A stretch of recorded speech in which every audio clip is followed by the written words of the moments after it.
தேடுங்கள், உங்களுக்கு கொடுக்கப்படும். இது எவ்வளவு அழகான மற்றும் எளிமையான வாக்குறுதி. ஆனால் நம் வாழ்க்கையை ஒரு முறை திரும்பி பாருங்கள். நாம் கேட்பதெல்லாம் நமக்கு கிடைக்கிறதா? ஏன் இன்றும் அநேக விசுவாசிகள் கடுமையான வறுமையிலும் இல்லாமையிலும் இருக்கிறார்கள்? 5-10 ஆண்டுகள் கண்ணீரோடு ஜெபித்தும் ஆகாயம் இரும்பை போல மௌனமாக இருப்பது ஏன்? தேவனே, நான் அழுது ஜெபித்தேன், இருந்தும் ஏன் பதில் கிடைக்கவில்லை என்று நீங்கள் வேதனையோடு கேட்டிருக்கலாம். இன்று பரலோகத்திலிருந்து ஆசீர்வாதங்களை பெற்றுக்கொள்வதின் ஆவிக்குரிய ரகசியத்தை நான் உங்களுக்கு வெளிப்படுத்துகிறேன். இதை நாம் யாசிப்பதின் ஆவிக்குரிய ரகசியம் என்று அழைக்கலாம். இது வெறும் வார்த்தைகள் அல்ல, மாறாக உங்கள் தலைமுறைகளை கூட மாற்றும் வல்லமையுள்ள தெய்வீக சத்தியமாகும். மத்தேயு 7ஆம் அதிகாரம் 7ஆம் வசனத்தில் நம்முடைய கர்த்தர் ஒரு உறுதியான வழிகாட்டுதலை தருகிறார். கேளுங்கள், உங்களுக்கு கொடுக்கப்படும். தேடுங்கள், கண்டடைவீர்கள். தட்டுங்கள், உங்களுக்கு திறக்கப்படும். கவனித்து பாருங்கள், கிடைக்கலாம் என்றல்ல, கொடுக்கப்படும் என்று அவர் அருளிச் செய்தார். அப்படியானால் தடை நிற்பது தேவன் அல்ல, மாறாக நாம் கேட்கும் விதம். பெரும்பாலும் நம்முடைய ஜெபங்களுக்கு துல்லியம் இல்லை. தேவனே, என்னை ஆசீர்வதியுங்கள் என்று நாம் பொதுவாகச் சொல்கிறோம். ஆனால் உங்களுக்கு வேண்டிய ஆசீர்வாதம் என்ன? ஒரு பெரிய விருந்துக்குச் சென்று எனக்கு ஏதாவது ஒரு உணவை தாருங்கள் என்று சொன்னால் பரிமாறுபவர்களுக்கு எதை தர வேண்டும் என்று தெரியாது. தேவன் ஒழுங்கு மற்றும் நுணுக்கத்தின் தேவன். வழியோரம் அமர்ந்திருந்த பார்வையற்ற பர்திமேயுவை நினையுங்கள். அவன் சத்தமிட்டபோது இயேசு அவனிடம் சென்று கேட்டார், நான் உனக்கு என்ன செய்ய வேண்டும் என்று நீ விரும்புகிறாய்? அவன் பார்வையற்றவன் என்று இயேசுவுக்கு தெரியும். இருந்தும் அவன் அதை தன் வாயினால் தெளிவாகச் சொல்ல வேண்டும் என்று கர்த்தர் விரும்பினார். ஆண்டவரே, நான் பார்வையடைய வேண்டும் என்று அவன் சொன்னபோதுதான் அற்புதம் நடந்தது. உங்கள் தேவைகளை தேவனிடம் தெளிவாகச் சொல்லுங்கள். ஆவிக்குரிய விவேகத்தோடு நீங்கள் கேட்க வேண்டும். கடன் சுமை தீர வேண்டுமென்றால், நோய் மாற வேண்டுமென்றால், பிள்ளைகளின் எதிர்காலத்தை பற்றியென்றால் அதை தெளிவாக ஒரு புள்ளி கூட விடாமல் தேவனிடம் தெரிவியுங்கள். உங்கள் உள்ளத்தில் உள்ள தெளிவு ஒரு காந்தத்தைப் போல பரலோக பொக்கிஷங்களை உங்களை நோக்கி ஈர்க்கும். தேவனுடைய ஐஸ்வர்யத்தையும் கிருபையையும் ஒரு பெரிய சமுத்திரம் போல கற்பனை செய்யுங்கள். அங்கே ஒருபோதும் குறைவு ஏற்படுவதில்லை. ஒருவருக்கு கொடுத்ததினால் மற்றவருக்கு கொடுக்க தேவனிடம் இல்லாமல் போவதில்லை. ஆனால் நாம் பெரும்பாலும் அந்த சமுத்திரத்திற்கு அருகில் செல்லும்போது ஒரு சிறிய கரண்டியோடுதான் செல்கிறோம். அந்த திருப்தி அடைக்கும் நீரை கொண்டு நாம் இட்டதே என்று முறையிடுகிறோம். தேவன் உங்களிடம் கேட்கிறார், மகனே, மகளே, சமுத்திரம் இங்கேதான் இருக்கிறது. நீ ஏன் வெறும் ஒரு சிறிய பாத்திரத்தை கொண்டு வந்தாய்? ஏன் உனக்கு ஒரு பெரிய பாத்திரத்தையோ சேமிப்பு கிடங்கையோ கொண்டு வரக்கூடாது? உங்கள் விசுவாசத்தின் அளவுதான் உங்கள் பாத்திரத்தின் அளவு. பயத்தோடும் சந்தேகத்தோடும் தேவனை அணுகாதீர்கள்.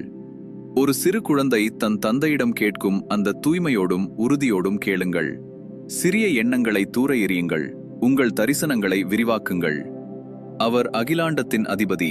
அவருக்கு அசாத்தியமானது எதுவுமில்லை. உங்கள் வாழ்க்கையிலுள்ள உயர்வு ஒருபோதும் உங்கள் ஆளுமையின் வளர்ச்சியை விட பெரியதாக இருக்காது. ஒருவருக்கு திடீரென்று ஒரு பெரிய செல்வம் கிடைத்தது என்று வைத்துக் கொள்வோம்.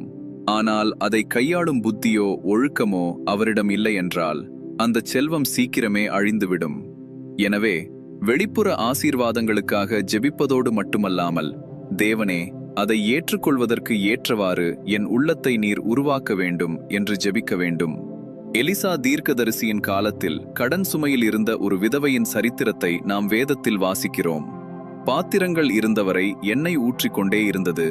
பாத்திரங்கள் தீர்ந்தபோதுதான் எண்ணெய் நின்றது. பரலோகத்திலிருந்து வரும் கிருபையும் வாய்ப்புகளும் எப்போதும் ஆயத்தப்படுத்தப்பட்ட பாத்திரங்களையே தேடுகின்றன. நீங்கள் பெரிய காரியங்களை விரும்பினால், பெரிய காரியங்களை கையாளும் விசுவாசத்தையும் நற்குணத்தையும் நீங்கள் வளர்த்து கொள்ள வேண்டும். அப்போது ஆசீர்வாதங்கள் தானாகவே உங்களை தேடி வரும். அறிவில்லாமையினால் என் ஜனங்கள் சங்காரமாகிறார்கள் என்று திருவசனம் எச்சரிக்கிறது. வெறும் ஆசைப்பட்டதினால் மட்டும் காரியங்கள் நடக்காது. வெற்றி பெற விரும்புபவர்கள் வெற்றியின் வழிகளை கற்க வேண்டும். சமாதானம் விரும்புபவர்கள் சமாதானத்தின் தத்துவங்களை புரிந்து கொள்ள வேண்டும். ஆபிரகாமையும் ஈசாக்கையும் யாக்கோபையும் தேவன் எவ்வாறு ஆசீர்வதித்தார் என்பதை வசனத்தின் மூலம் தியானியுங்கள். மற்றவர்களின் ஆசீர்வாதத்தை கண்டு பொறாமைப்படாமல் அவர்கள் மூலம் தேவன் எவ்வாறு கிரியை செய்கிறார் என்று பார்த்து படியுங்கள். ஞானமுள்ளவர்களோடு சேர்ந்து இருங்கள். புத்திசாலியான ஒருவரிடமிருந்து கிடைக்கும் ஒரு சிறிய ஆலோசனை உங்கள் 10 வருட அலைச்சலை இல்லாமலாக்கும். வாழ்க்கையை வெறுமனே போக்கில் விட்டுவிடாதீர்கள். தேவ வசனத்தின் ஒளியில் வாழ்க்கையை ஒழுங்குபடுத்தும் ஒரு மாணவனாக நீங்கள் மாற வேண்டும். இறுதியாக மிக முக்கியமான காரியம் செயல். கிரியை இல்லாத விசுவாசம் உயிரில்லாதது. அறுவடைக்காக ஜெபித்துவிட்டு விதைக்க தயங்குபவனுக்கு பலன் கிடைக்காது. அற்புதங்கள் பெரும்பாலும் ஒழுக்கம் என்னும் கடினமான ஓட்டிற்குள்தான் ஒளிந்துள்ளன. அன்றாட வாழ்க்கையில் சிறிய காரியங்களில் உண்மையுள்ளவர்களாக இருங்கள். ஜெபத்திற்காக நேரம் ஒதுக்குங்கள், மற்றவர்களை உதவி செய்யுங்கள், உழைப்பில் நேர்மையை பேணுங்கள். குறுக்கு வழிகளை தேடாதீர்கள். தேவனுடைய ராஜ்யத்தில் குறுக்கு வழிகள் இல்லை, உண்மையுள்ள ராஜவீதி மட்டுமே உண்டு. சிறிய காரியங்களில் நீங்கள் உண்மையுள்ளவர்களாக இருந்தால் பெரிய காரியங்களை தேவன் உங்களிடம் ஒப்படைப்பார். உங்கள் வசதி என்னும் எல்லைகளிலிருந்து வெளியே வந்து தேவனுடைய வாக்குறுதிகளை விசுவாசித்து அடிகளை எடுத்து வையுங்கள். சிறிய பாத்திரங்களை கைவிட்டு பெரிய பாத்திரங்களோடு சமுத்திர கரைக்கு நடந்து செல்லுங்கள். பிரியமானவர்களே, இப்போது உங்கள் நெஞ்சில் கை வைத்து முழு இதயத்தோடு இந்த ஜெபத்தை சொல்லுங்கள். என் நித்திய தேவனே, உம்முடைய கிருபையின் மற்றும் இரக்கத்தின் சிம்மாசனத்திற்கு முன்னால் நான் நிற்கிறேன். ஒரு யாசகனின் மனநிலையோடு அல்ல, உம்முடைய பிரியமான வாரிசாக நான் வருகிறேன். என் சந்தேகத்தின் மற்றும் குகுறுகிய எண்ணங்களின் சிறிய பாத்திரங்களை இதோ நான் தூர எறிகிறேன். பரலோகத்தின் பெரிய தரிசனங்களை ஏற்றுக்கொள்ள என் இதயத்தையும் புத்தியையும் நீர் விரிவாக்கும். என் உள்ளத்திலுள்ள சோம்பலை உம்முடைய ஞானத்தின் அக்கினியால் சுட்டெரியும். உம்முடைய மகிமைக்காக செயல்பட என்னை ஆயத்தப்படுத்தும். நீர் எனக்காக வைத்திருக்கும் அபரிமிதமான ஆசீர்வாதங்களை பெற்றுக்கொள்ள என்னை நானே சமர்ப்பிக்கிறேன். பிதாவின் குமாரனின் பரிசுத்த ஆவியின் நாமத்தில் ஆமென்.